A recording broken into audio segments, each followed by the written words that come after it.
Hello, my name is Jason Clausen, Operations Section Chief with Southwest Area Team 3. During our time here on the Jolly Mountain Fire, we have assessed over 1,300 structures in and around the fire area.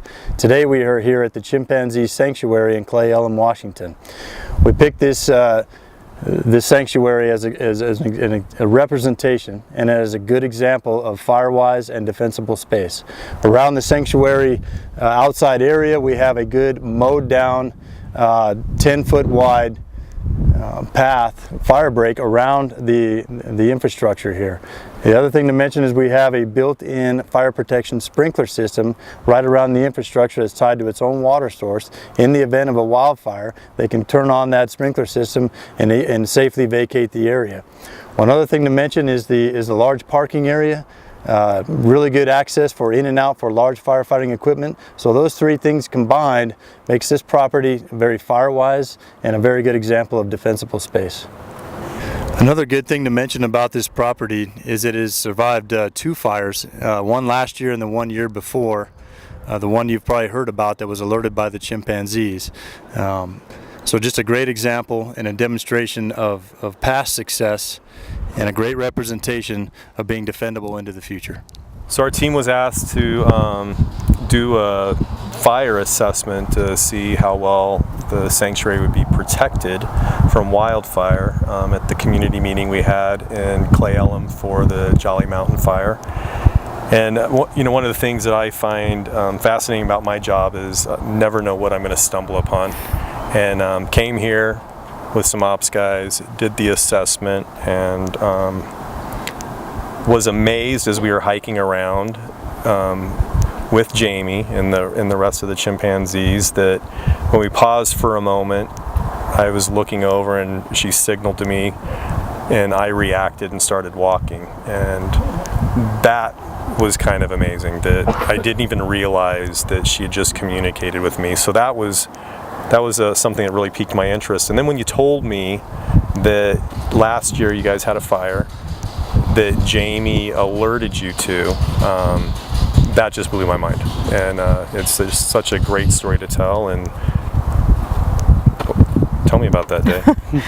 Yeah, so we had a few visitors that day, and I was in charge of the chimp house, and JB was taking care of the visitors.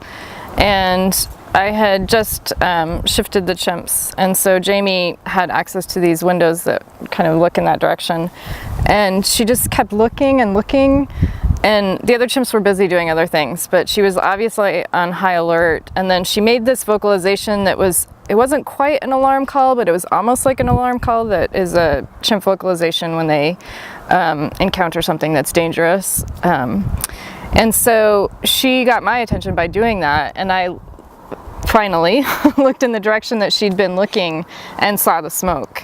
Wow. And that was the first that any of us had noticed it. So immediately I got on the radio and I called JB and let him know what was happening.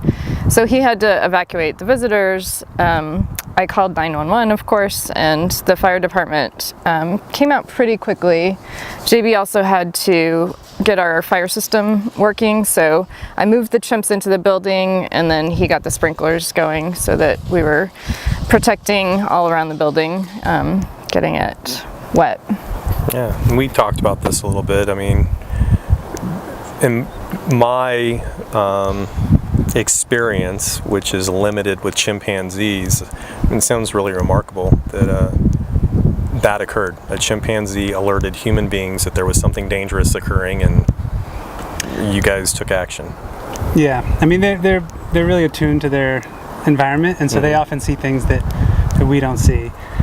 Jamie, for example, she's obsessed with boots, and so anytime I get a new pair of shoes, I leave the house, and as soon as I hit the driveway from about 100 yards, she can see that I've got new shoes on, and she's asking me to come up. So, I mean, they're really tuned into what's going on around us, and often more so than we are. Yeah, I thought that was such a special story. We honored Jamie today by giving her a certificate, honoring her as a wildland firefighter, welcoming her to the wildland firefighter community, and giving her a pair of wildland firefighter boots. So you really touched us, and I really appreciate the work that you do. why do you do it? What drives you to be this passionate about giving chimpanzees an opportunity to be chimpanzees? Initially, I think we were both interested in just chimps because they're cool and they're so similar to us. And so we were interested in studying their behavior and thought maybe we'd go off into Africa and work with chimps in the wild.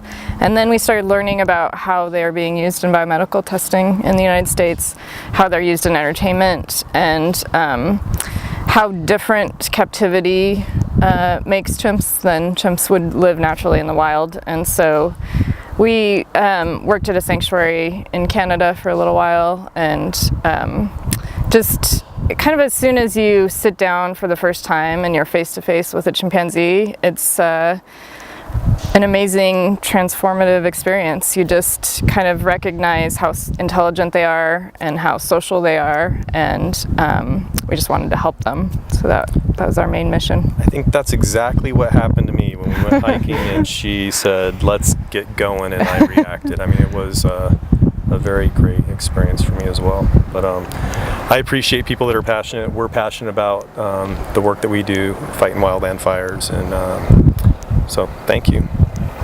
Thank you. Thank you.